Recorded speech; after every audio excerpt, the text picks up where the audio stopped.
Okay, मतलब ठीक है, मतलब कोर के हिसाब से वो अच्छा हाँ, तो हो ही पैकेज जाता है। है सभी का प्लेसमेंट 100% हो ही जाता है। Hello everyone, this is Sanket. I am MTech first year industrial student of IIT Delhi.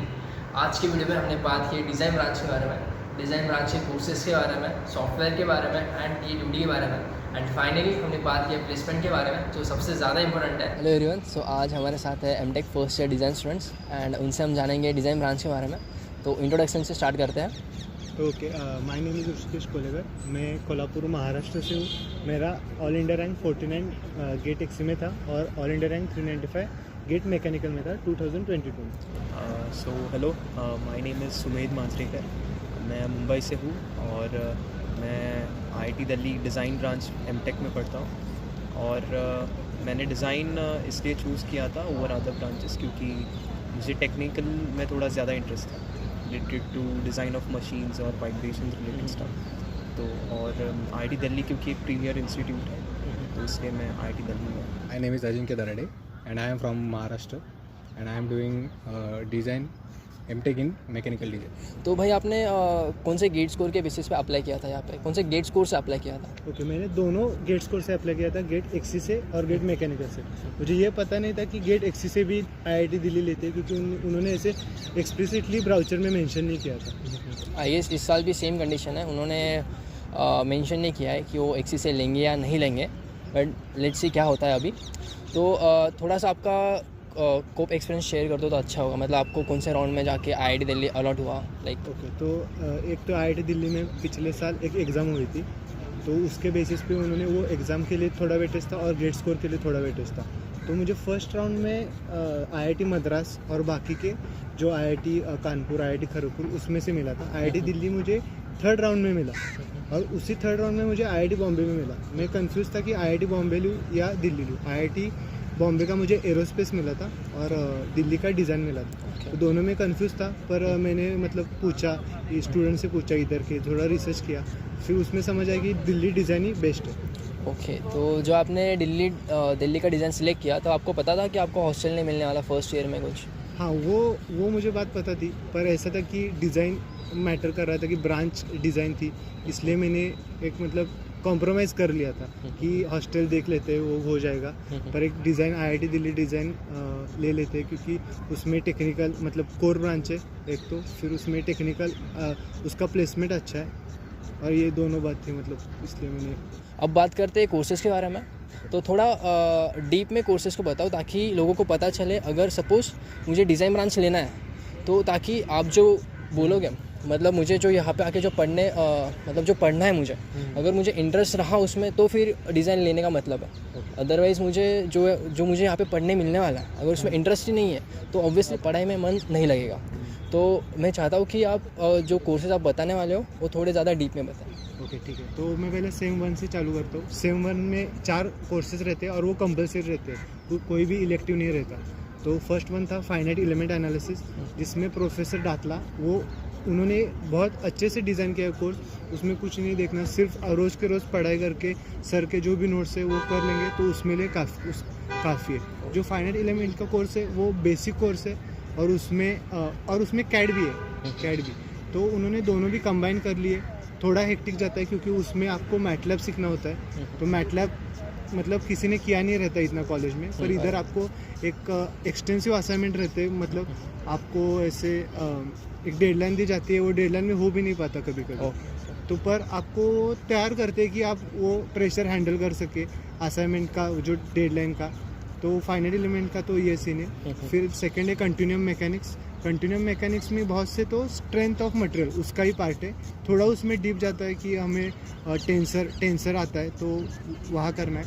तो ये बात है कि सिर्फ फाइनाइट एलिमेंट एनालिसिस के लिए लैब है, बाकी किसी के लिए भी लैब नहीं है। और थर्ड है वो सब्जेक्ट एनालिटिकल डायनेमिक्स, जो हमारा मतलब न्यूटन्स लॉ था, डीएलएमएस प्रिंसिपल था, उसमें थोड़ा डीप जाके जो भी है वो हमें एनालिटिकल डायनामिक्स है।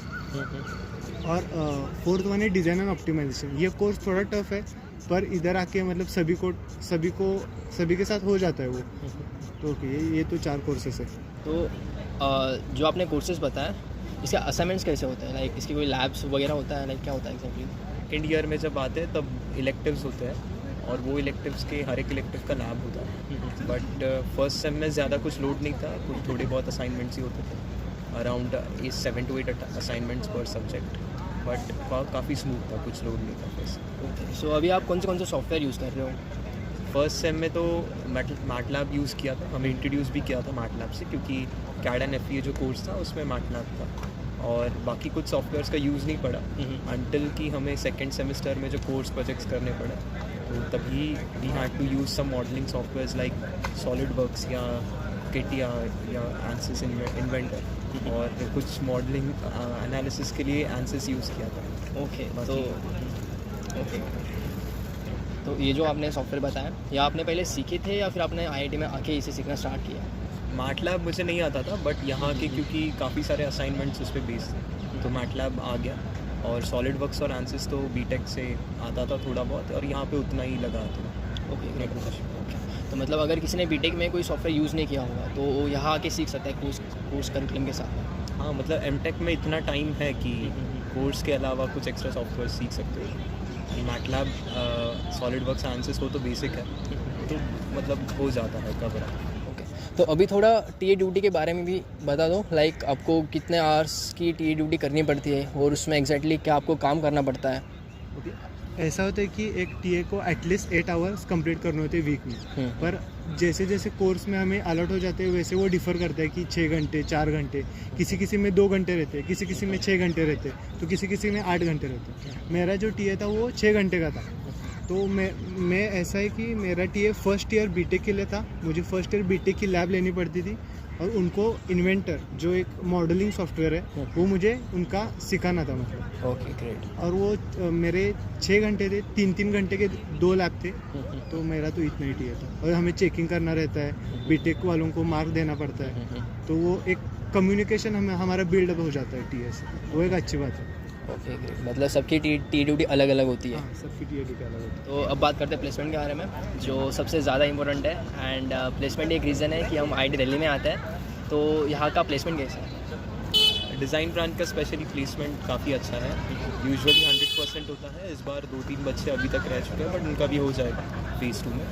तो प्लेसमेंट ओवरऑल डिज़ाइन ब्रांच का तो बहुत अच्छा है। एवरेज पैकेजेस अराउंड 12-13 lakhs और मैक्सिमम 15-18 तक जा सकता है, but you will get placed. Okay, great. मतलब प्लेसमेंट तो पक्का ही है 100। तो डिज़ाइन के लिए कौन सी कंपनीज आती है, कुछ पता है? Last year Mercedes, Bajaj, Reliance, बहुत सारी कोर कंपनीज आती हैं हर साल।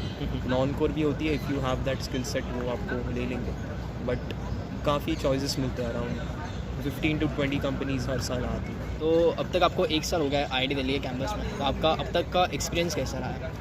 कैंपस एक्सपीरियंस मतलब फर्स्ट ईयर क्योंकि हॉस्टल्स अलाउड नहीं थे हमें, and we had to stay outside campus, so इतना कैंपस एक्सप्लोर नहीं हुआ।